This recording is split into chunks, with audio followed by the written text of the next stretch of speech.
Commander Lisa Barrett stood at the main window of Earth Defense Force headquarters, watching the sunset paint the Rocky Mountains in shades of orange and purple. The peaceful scene made the message she'd just received seem even more surreal. "Commander, they're requesting to broadcast their message worldwide," said Lieutenant Ryan Foster, his hand trembling slightly as he held the datapad. She took a deep breath. "How many ships did you say are holding position beyond lunar orbit?" 327, ma'am. Each one bigger than anything we've ever built. The alien fleet had appeared just 6 hours ago, materializing from what their scientists called fold space. No warnings, no attempts at peaceful contact, just the sudden appearance of enough firepower to glass the planet's surface several times over. Barrett turned away from the window. "Get me Admiral Collins. And Ryan. Tell the UN we need that emergency session now, not in 2 hours." The young lieutenant hurried away, leaving Barrett alone with her thoughts. Humanity had prepared for first contact for decades, but not like this. Not with an ultimatum. 30 minutes later, she stood in the Pentagon's main conference room, surrounded by the highest-ranking military officers from every major nation. Admiral Peter Collins, a tall man with steel gray hair and eyes that had seen too many wars, took charge of the briefing. "Ladies and gentlemen," he said, his voice steady despite the circumstances, "what we're facing is called the Galactic Council.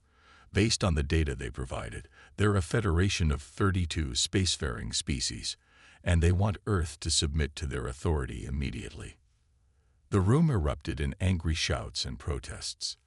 Major Nathan Wright, known for his brilliant tactical mind, raised his hand. The room quieted. "Sir," Wright said, "did they explain why? We've barely started exploring our own solar system. We can't possibly be a threat to them." Barrett stepped forward, bringing up the holographic display. Images of Earth's technological progress over the last century filled the air above the conference table. "Actually, Major, that's exactly why they're here," she explained. "According to their message, we're advancing too quickly. Our rate of technological progress is, in their words, dangerously unprecedented." She gestured, and the hologram changed to show a timeline. "Most species take around 2,000 years to go from discovering electricity to achieving spaceflight. We did it in less than 200. They're not here because we're a threat now. They're here because of what we might become." Admiral Collins nodded grimly. "They've given us 48 hours to surrender control of all military installations and government facilities. In return, they promised to guide our development along acceptable parameters." The Chinese general, Wu, spoke up. "And if we refuse?" Barrett pulled up the final part of the alien message. The room fell silent as they watched a demonstration of the Council's weapons turning an uninhabited planet into asteroid-sized chunks. "Then they say they'll do what they've done to other dangerously unstable species," she said quietly. "They'll eliminate the threat." Major Wright stood up, walking to the holographic display. He studied Earth's defensive capabilities compared to the alien fleet. "We've got ships in orbit," he said. "The lunar base, the Mars colony, the mining operations in the asteroid belt. We're not helpless." Admiral Collins exchanged a look with Barrett. "No, we're not. And that's why I've called in our top minds.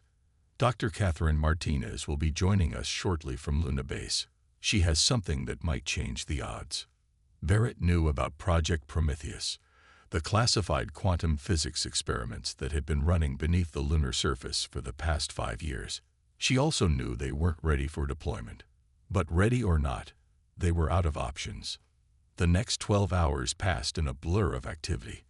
While the UN Security Council debated with the alien representatives, the Earth Defense Force mobilized everything they had. Ships were pulled from patrol duties, weapons were brought online, and emergency protocols were activated worldwide. Barrett found herself working closely with Major Wright, coordinating the placement of their limited resources. They both knew their current forces couldn't win a direct confrontation, but they might buy enough time for Dr. Martinez's team to finish their work. "The Council's making a mistake," Wright said during a rare quiet moment. They think they're being clever, catching us before we become too powerful. But they don't understand humans. Barrett looked up from her tactical display. How so? We're at our most dangerous when we're cornered, he explained. Throughout our history, our biggest technological leaps came during times of crisis. By threatening us, they're actually accelerating the very process they're trying to prevent. Before Barrett could respond, alarms blared throughout the facility. Lieutenant Foster burst into the command center. Commander, the Council ships, they're moving. The tactical display updated, showing the alien fleet breaking their holding pattern.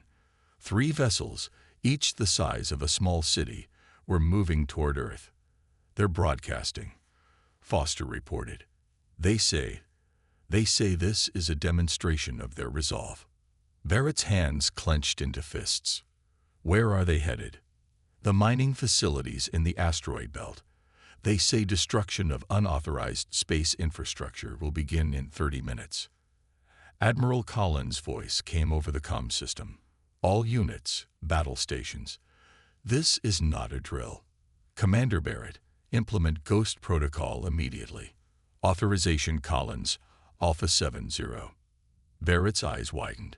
Ghost Protocol was theoretical, a desperate plan based on technology they hadn't even tested yet. But as she watched the alien ships approach the helpless mining facilities where thousands of civilians worked, she knew they had no choice.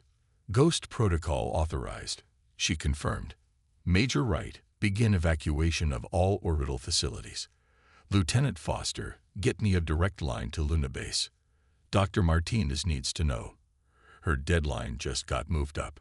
As the command center erupted into action, Barrett looked at the tactical display one last time. The Council thought they were dealing with a primitive species that would bow down before superior firepower. They were about to learn a costly lesson about humanity. In the next few hours, the future of Earth would be decided. But unknown to the Galactic Council, humans had one advantage that would prove decisive. They had never learned to accept defeat as an option. Commander Barrett squared her shoulders and began issuing orders. The first shots of an interstellar war were about to be fired, and humanity was ready to show the galaxy why you should never corner a species that had survived everything their world could throw at them. The real question wasn't whether Earth would survive. The question was whether the Galactic Council would survive what they had just started. Deep beneath the lunar surface, Dr. Catherine Martinez wiped sweat from her forehead as she studied the readings on her screen. The massive underground facility hummed with energy as the quantum phase generators spun up to full power for the first time. "How are the stability readings?" she asked, not looking up from her work. Her assistant, Dr. Alan Price, checked another monitor.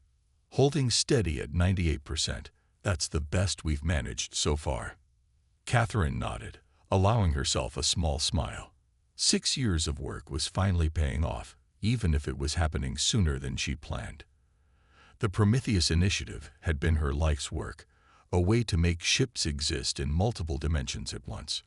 Now, with alien warships threatening Earth, her experimental technology was humanity's best hope. The facility's communication system crackled to life. "Dr. Martinez, the EDF Hyperion has arrived in lunar orbit. Captain Hughes is requesting permission to dock." "Granted," she replied. "And tell him to hurry. We don't have much time." 20 minutes later, Captain Daniel Hughes walked into the control room.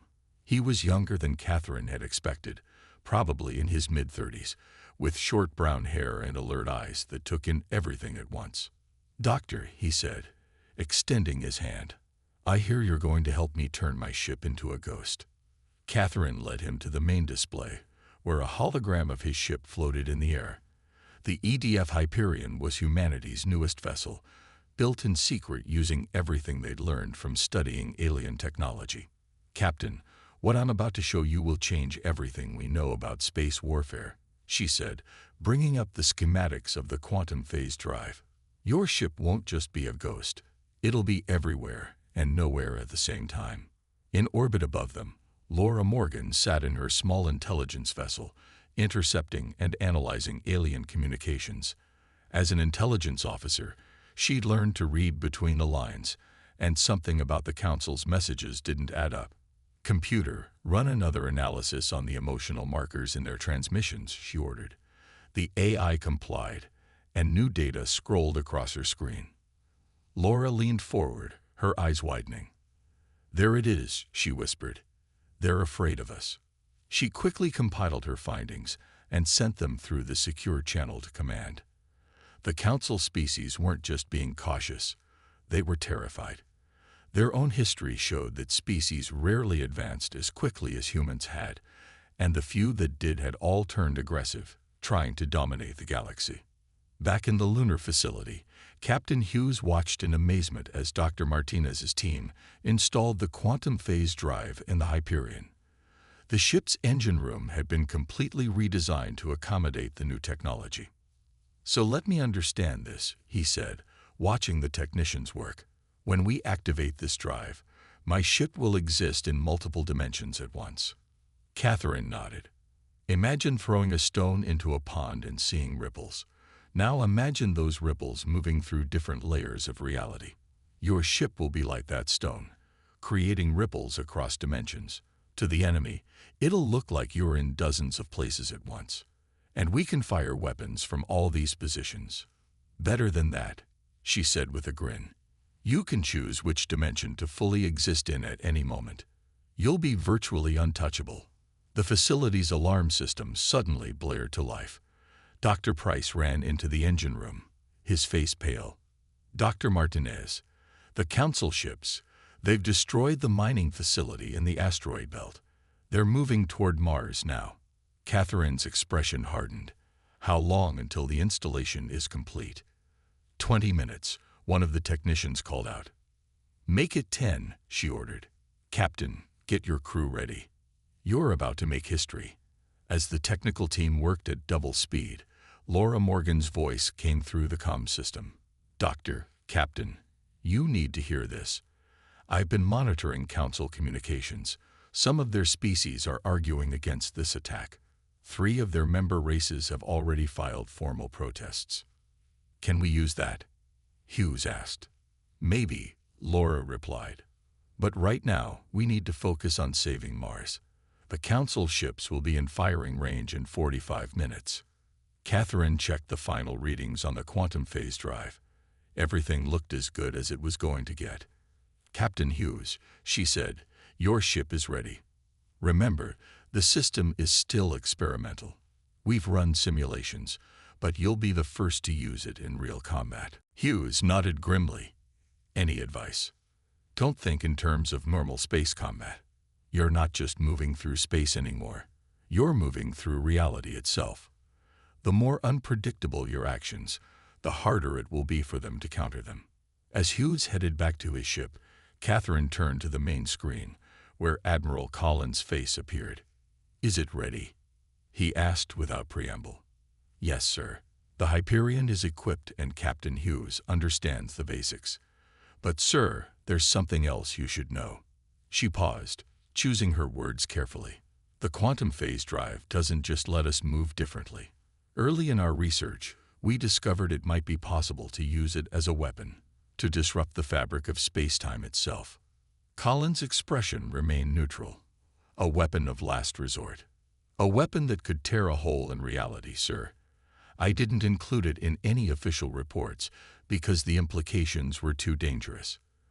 But if we need it, let's hope we don't," Collins replied.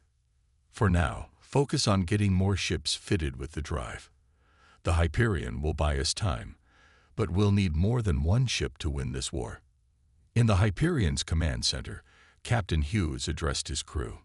"What we're about to do has never been done before. The fate of Mars, and possibly Earth itself, rests on our success. The Council thinks they know what humanity is capable of. Let's show them how wrong they are." The mighty ship lifted off from the lunar surface, its new drive humming with power. As they cleared the moon's gravity well, Hughes looked at his tactical officer. "Status of Council ships. 3 vessels approaching Mars. Their weapons are powered up." Hughes took a deep breath. "Engage quantum phase drive." The ship shuddered slightly, and suddenly space looked different. Hughes could see multiple versions of his own vessel reflected across dimensions, like mirrors facing each other. "Sir," his tactical officer said in awe, "the Council ships, they've stopped. They're detecting multiple vessel signatures, but can't get a lock on our position." Hughes smiled grimly. "Send a message to Earth Command. Tell them Phase 1 is successful, and send another message to those Council ships." "What message, sir?" "Tell them they're about to learn why you should never underestimate human ingenuity." As the Hyperion moved to engage the alien vessels, Dr. Martinez watched from her lunar base. The quantum phase drive was working better than she'd dared hope, but she knew this was just the beginning. The real test would come when the Council realized what humanity had created and sent their full fleet to stop them. The rings of Saturn glowed softly in the dim sunlight as Commander Chris Bennett watched the tactical display aboard the EDF Valiant. In the 2 weeks since the Hyperion's first successful defense of Mars, Earth had managed to outfit 15 more ships with quantum phase drives. It wasn't many, but it would have to be enough. "Multiple fold space signatures detected," his sensor officer reported. "Council ships incoming. A lot of them." Bennett straightened in his command chair. "How many?" 240 vessels, sir. This is their main battle group." The commander smiled grimly. Intelligence officer Laura Morgan had been right. The Council was taking the bait. They'd positioned their small fleet near Saturn as if they were protecting something important, and the Council had committed their forces exactly as planned. "All ships, battle formations," Bennett ordered. "Remember your training. Don't think in straight lines anymore. Think in dimensions." The 16 Earth ships spread out among Saturn's rings, using the ice and rock debris for cover. The quantum phase drives hummed to life across the fleet, and reality began to ripple. Aboard the Council command ship, High Admiral Zextal watched in confusion as his sensor arrays went crazy. Where there had been 16 human vessels, now there appeared to be hundreds scattered throughout the rings. "Impossible," he muttered. "Their technology isn't advanced enough for this." But he was wrong. The battle began with a series of brilliant flashes as the Council ships opened fire. Their energy weapons carved through space, but hit nothing.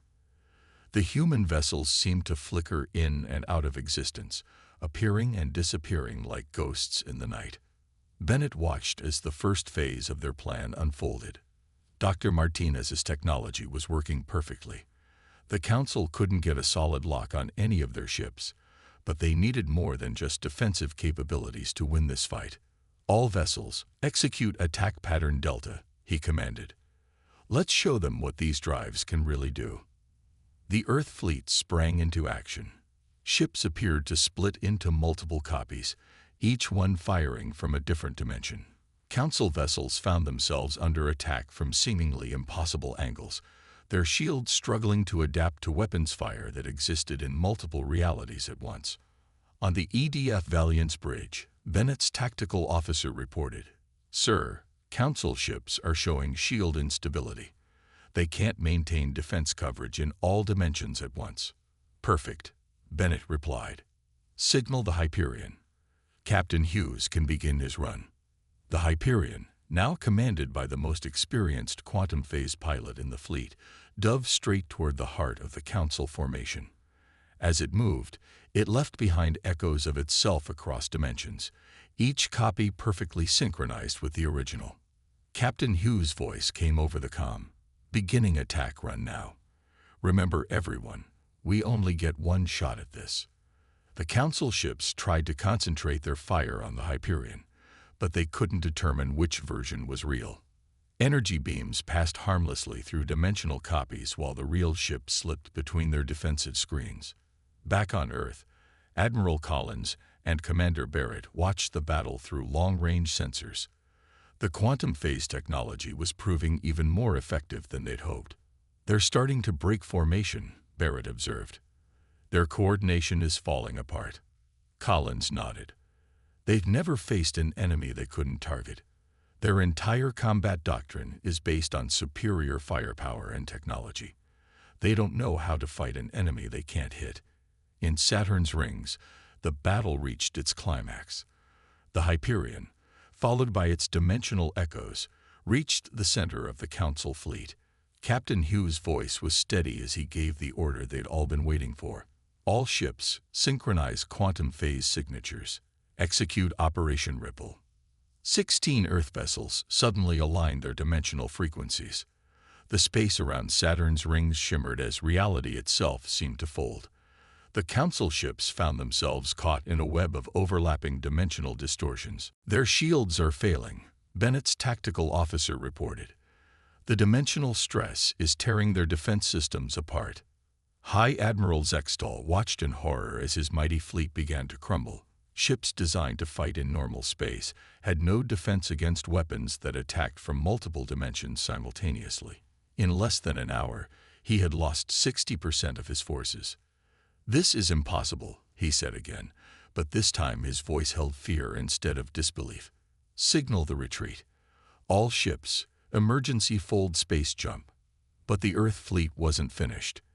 As the Council ships tried to escape, they found their fold space drives wouldn't engage properly. The quantum phase distortions had created too much dimensional interference. "Sir," Hughes reported to Bennett, "we have them trapped. They can't run." Bennett opened a channel to the Council flagship. "This is Commander Bennett of the Earth Defense Force. Your ships are disabled, and you cannot escape. You have two choices, surrender or be destroyed."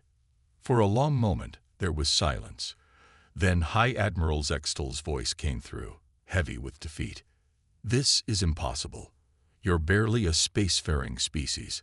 How did you develop this technology?" "You threatened our existence," Bennett replied simply. "That was your first mistake.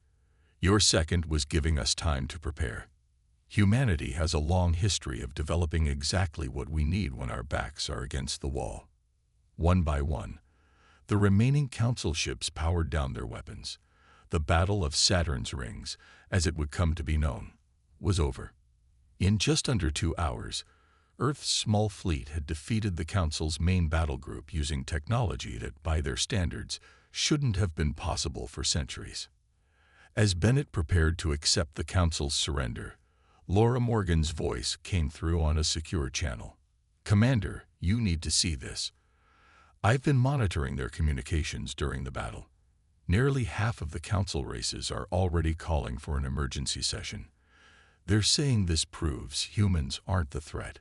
The current Council leadership is." Bennett smiled. The victory wasn't just military. It was political.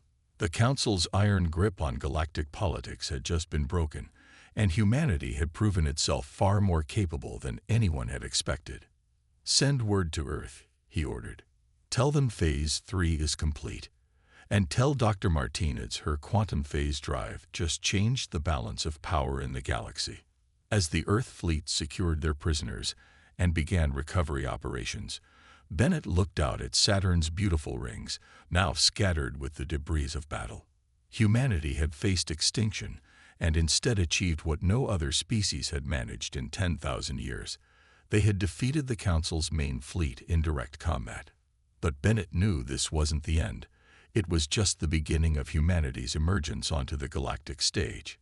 And they had proven, beyond any doubt, that they were ready for whatever challenges lay ahead. Susan Carter walked through the gleaming halls of the neutral space station Epsilon, her footsteps echoing in the quiet corridor. As Earth's chief diplomatic officer, she had spent the last month meeting with representatives from various Council species. The military victory at Saturn had opened doors, but now came the harder part, winning the peace. "The Centaurian delegation is ready to see you," her assistant said through her earpiece. Susan straightened her uniform and entered the meeting chamber. 3 tall, crystalline beings stood waiting for her. The Centaurians were one of the oldest species in the galaxy, and their support could change everything. "Greetings, honored ones," she said, using the traditional formula. "Earth thanks you for this audience." The tallest Centaurian moved forward, its crystal body catching the light. We have watched your species with great interest, Diplomat Carter, particularly since the Battle of Saturn's Rings. Susan nodded. That battle proved we can defend ourselves. But we're not here to talk about war. We're here to talk about truth. She placed a small device on the table between them. A hologram appeared, showing documents and recordings that Laura Morgan had gathered over the past weeks. The intelligence officer's work had been invaluable. What you're seeing is evidence of corruption within the council leadership, Susan explained. For 3,000 years, they'd been systematically suppressing emerging civilizations, not to protect the galaxy, but to maintain their own power. The Centaurians studied the evidence, their crystalline forms vibrating with concern. These records appeared genuine, the leader said. But why share this with us? Because we want change, not conquest. Earth is proposing a reform of the entire council system. But we need the support of respected neutral species like yours. Meanwhile, aboard a stealth ship near the council homeworld, Lieutenant Eric Matthews led a very different kind of diplomatic mission. His small team had spent weeks planting quantum phase sensors throughout the council's main systems. Another transmission intercepted, his tech specialist reported. More evidence of their suppression program. They didn't just target Earth. They've been doing this to dozens of species. Eric reviewed the data on his screen. Send it to Diplomat Carter. And make sure our quantum phase cloak is stable. We don't want the Council detecting us now. Back on Earth, Commander Barrett and Admiral Collins met with the UN Security Council. The room was tense with anticipation. The diplomatic initiative is proceeding better than expected, Collins reported. 5 neutral species have already pledged their support for reform. Even some of the Council's founding members are beginning to question their leadership. Barrett brought up a galactic map. But we need to be careful. The Council still has substantial military forces. If they feel too threatened, they might launch a desperate attack. In the neutral station's diplomatic quarter, Susan continued her meetings. The Arcturians, a species known for their logical thinking, were next. Your evidence is compelling. The Arcturian delegate said, its 6 eyes blinking in sequence. But why should we trust humans? You developed weapons that can tear apart the fabric of spacetime. Susan smiled. We developed that technology in 2 weeks after being threatened with extinction. Imagine what we could accomplish in peacetime, working together with other species. Earth doesn't want to rule the galaxy. We want to help build something better. Her words were interrupted by an urgent message from Lieutenant Matthews. Diplomat Carter, we found something big. The Council leadership, they're planning to use a doomsday weapon. They'd rather destroy the galaxy's political system than lose control of it. Susan's face hardened. This was exactly what they'd feared and planned for. She turned back to the Arcturian delegate. What I'm about to show you proves everything we've been saying. She revealed the new intelligence, watching as the Arcturian's expression shifted from skepticism to shock. Across the galaxy, similar scenes played out as Earth's diplomatic corps shared the evidence with key species. The Council's careful political control began to crumble as their secrets came to light. On the stealth ship, Eric's team monitored the growing chaos. Council ships are moving, his tactical officer reported. They're trying to maintain control through force. But they're too late, Eric said, watching the sensor feeds. Their own member species are turning against them. Send word to Earth. Phase 4 is complete. The political breakdown has begun. In her private office on the neutral station, Susan received updates from across the galaxy. Species that had been neutral were now openly supporting Earth's calls for reform. Even some Council military vessels had refused orders to suppress the growing rebellion. This is why they feared us, she said to her assistant. Not because we developed powerful weapons, but because we think differently. We see possibilities they never considered. A message from Admiral Collins appeared on her screen. The Council leadership is calling for an emergency session. They're demanding Earth's representatives appear to answer charges of sedition and illegal propaganda. Susan smiled. This was the moment they'd been waiting for. Tell them we'll be there. And contact Lieutenant Matthews. Tell him to release everything. Every secret, every corrupt deal, every suppressed civilization. It's time to let the galaxy see the truth. As she prepared for the confrontation, Susan thought about how far humanity had come. In just a few months, they had gone from facing extinction to reshaping the galaxy's political landscape. The Council had thought their biggest threat was Earth's military capability. They never understood that humanity's real strength lay in its ability to inspire others to dream of something better. "Send a message to Commander Barrett," she told her assistant. "Tell her to bring the fleet to the Council homeworld. Not to attack, just to remind them that times have changed." In the depths of space, Earth's quantum phase ships moved into position, their very presence a symbol of how quickly the balance of power had shifted. The Council had ruled through fear for 10,000 years. Now they would learn about ruling through respect, or they wouldn't rule at all. Susan looked out at the stars, knowing that the next few days would determine the fate of not just humanity, but countless other species. The political game was reaching its endgame, and Earth held the winning cards. "The Council session begins in 6 hours," her assistant reminded her. Susan nodded. "Then let's give them something to think about. Send the signal to Lieutenant Matthews. Operation Truth begins now." Across the galaxy, thousands of quantum phase transmitters activated simultaneously, broadcasting the Council's secrets to every inhabited world. The age of secrets and suppression was over. The political revolution had begun, and this time, no amount of military force could stop it. The great hall of the Arcturus Systems Peace Station hummed with tension. Commander Lisa Barrett stood at the observation window, watching as ships from 32 different species moved in careful patterns outside. 2 months had passed since the Council's secrets had been exposed to the galaxy, and now the moment of truth had arrived. "The Council leadership is approaching the station," Lieutenant Ryan Foster reported from his position at the security console. "Their honor guard has been limited to 2 ships as agreed." Barrett nodded. After their failed attempt to use their doomsday weapon, prevented by Lieutenant Eric Matthews and his team's precise insertion of quantum phase disruptors, the Council's old leadership had no choice but to attend this historic meeting. Admiral Collins joined her at the window. "Hard to believe it's only been 4 months since they first appeared over Earth and demanded our surrender." "They didn't understand us," Barrett said. "They thought superior firepower was enough. They never realized that threatening us would unite humanity like nothing else could." The station's docking bays reported the arrival of the various delegations. In the main conference room, Dr. Catherine Martinez was explaining the basics of quantum phase technology to a group of fascinated alien scientists. "The technology itself isn't the real breakthrough," she told them.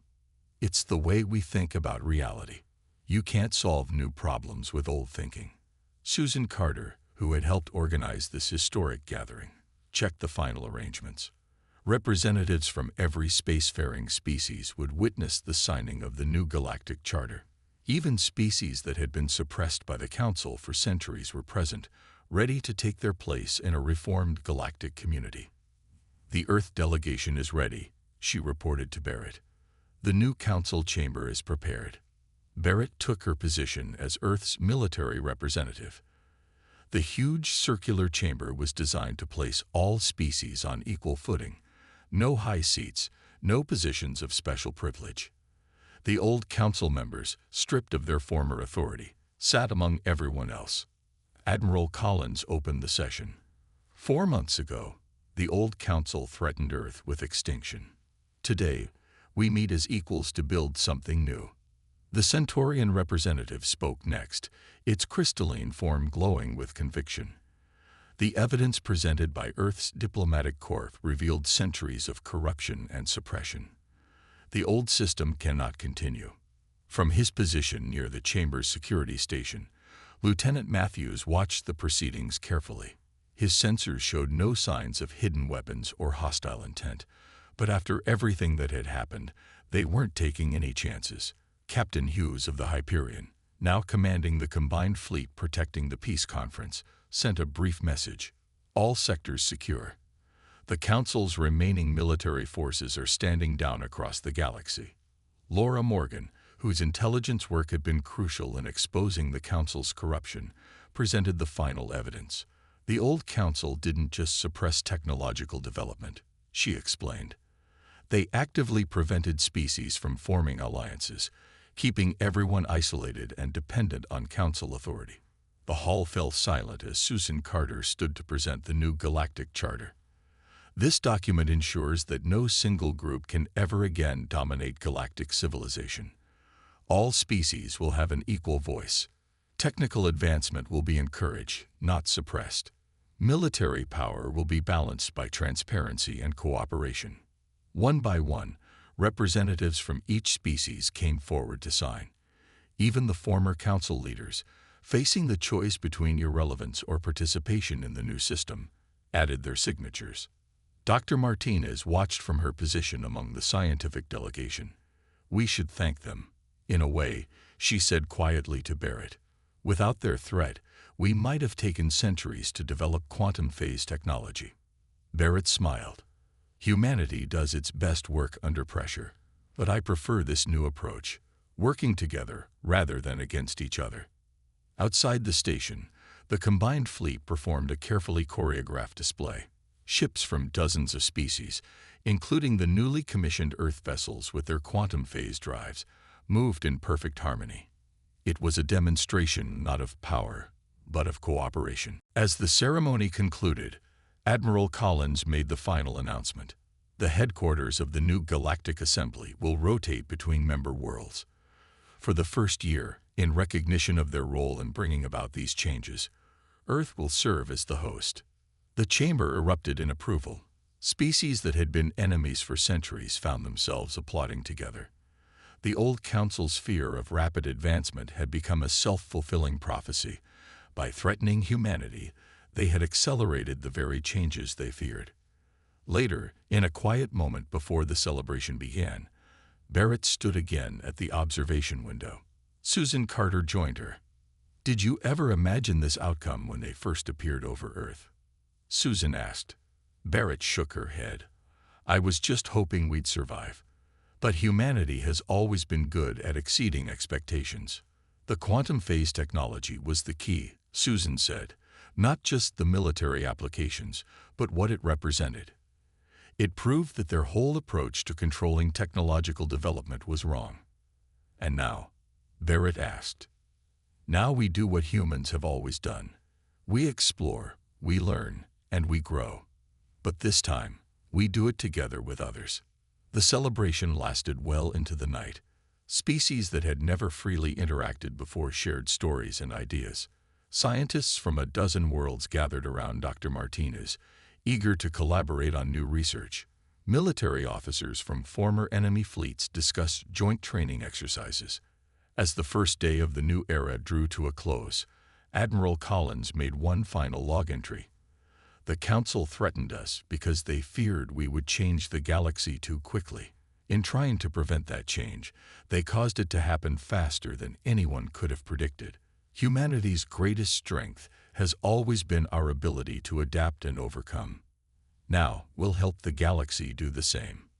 Lieutenant Foster approached Barrett with a final report. "Commander, the last of the old Council's military installations have been decommissioned. The quantum phase sensor network is fully operational. No one will be able to build hidden weapons or maintain secret fleets anymore." Barrett nodded. Transparency and trust. The two things the old Council feared most. And now they're the foundation of our new galactic community. As ships began departing the peace station, carrying representatives back to their homeworlds, the message was clear. The age of suppression and fear was over. A new era of cooperation and advancement had begun. Humanity had not only survived its trial by fire, it had helped forge a better galaxy in the process. The Council's worst fear had come true, but not in the way they expected. Humanity had changed everything, not through conquest, but by showing there was a better way forward. The stars seemed brighter somehow, as if they too were celebrating the dawn of a new age. An age where no species would be held back, where advancement would be celebrated rather than feared, and where the combined potential of all civilizations could finally be realized. The galaxy would never be the same, and that was exactly what everyone had been hoping for.